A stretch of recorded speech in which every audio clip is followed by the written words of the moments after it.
All right, today's video is based on a comment. This is about depression and alcohol. This is from a guy called Open Curtain.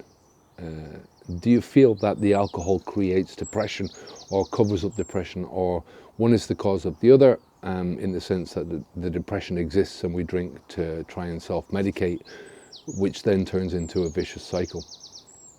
To begin with, I don't like the idea of depression as a thing. You know, a lot of people look at it like it's something that they have, as in the noun depression, right? I've got depression, I've got this block of thing which is in me that I can never get rid of, that's called depression. Much, you know, how I don't like the idea of alcoholic, right? That you're an alcoholic and you've got an alcoholism for life. I really believe that some people believe that they have this thing called depression and that they're depressed for the wrong, you know, for the whole life. So I think it's much healthier for you as a person to think about it as a state rather than a thing. You know, it's think of it as when you think about it as a state, as a dynamic thing, that there's a beginning to it, that there's a middle to it, that there's an end to it. There's a hope of not being in that state. You know, no matter how long the depression is lasting, that you can actually get out the other side of this, right, and feel happy about your life. I think too many people think of it as a fixed thing. You know, I think all emotions are dynamic. You know, all emotions have got a beginning, a middle, and an end. I think depression, when you're feeling depressed, it's a mode to try and make you do something differently, to try and change that. That's my opinion anyway. As far as the self-medication, you know, it's a thing not just for people who are feeling depressed. There's all kinds of things that people use alcohol for, right? When I started drinking, you know, once you get over that peer pressure thing and you're drinking for a reason, you start to think, well, yeah, I can use this to overcome my shyness for going into bars, right? You know, walk into a bar and I don't feel as bad. I don't feel as crappy about myself, so self-conscious about myself.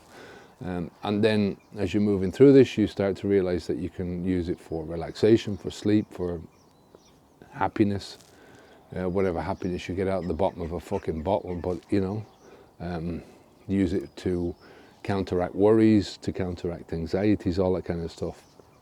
Now, your question about alcohol creating depression or depression creating the will to self-medicate, if you like, I think it's both. You know, it's like the chicken and the egg thing, which comes first.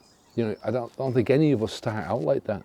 You know, most of us, as I say, we start out through peer pressure, through we want to experiment. You know, we don't start out with this thinking, oh, I'm going to self-medicate myself, right? So I think it's more that we're following the crowd. If nobody around us was drinking alcohol or smoking or doing any of that stuff, then we would generally follow the crowd in other things, you know, hopefully more healthier things, you know. I think once you discover that tool for self-medication, for that you can use this medication for emotional control. Like I said, shyness was mine, and it didn't take me, you know, there wasn't a big leap for me to go from shyness to other things, to dealing with the other emotions, the relaxation, to kind of feel happy. It gets linked to that. I mean, towards the end of my drinking, it was more that I was, my emotions had become completely fixed to the alcohol. So I was using alcohol to get my happiness, to get my buzz, to get my any small amounts of joy that I could find in my life. And I was also using using alcohol to put down the bad emotions that I didn't want in my life, you know, to hide underneath them. So, you know, then it becomes a vicious cycle. As you point out, it's easier swallowing this liquid.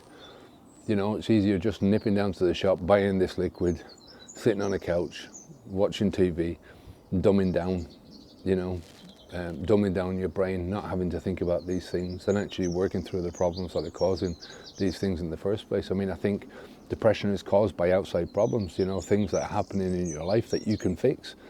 So I think step one, the first step, is to stop the flow. And then that part of the work that you need to do is to try and find happy things to do you know, things that are going to put a smile on your face, things going to give you a bit of a natural buzz, you know. That's the only way to do this.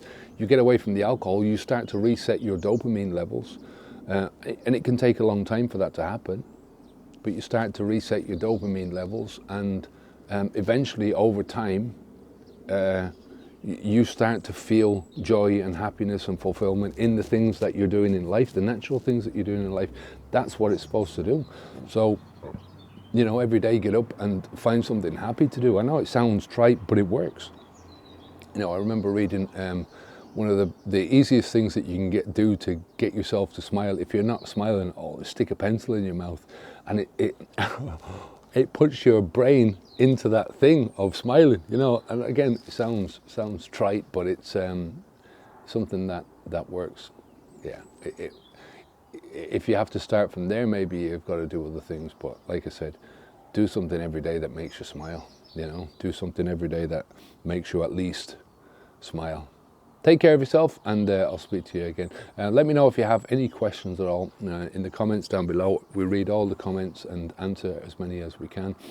If you found that you got any value out of this, then I hope I've earned a subscription from you. So give us your subscription. We're nearly up to 100,000. So thank you very much for everyone that's contributed to that. Take care of yourself, and I will speak to you again soon. Onwards and upwards. Bye now.